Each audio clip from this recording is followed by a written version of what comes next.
Hledáte místo pro nový domov, ale nechcete ztrácet čas s vyřizováním povolení? Možná právě zde v Lažanech najdete řešení. V obci Lažany nabízím stavební pozemek o celkové výměře 699 m2, připravený pro budoucí výstavbu. Velkou výhodou je již vyřízené stavební povolení na rodinný dům 4+ KK. Nemusíte tak řešit celý proces od začátku a můžete rovnou navázat na už připravený projekt.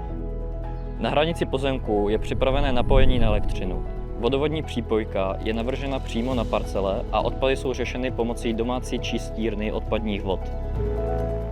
Lažany nabízí příjemné prostředí s velmi dobrou dostupností do Brna.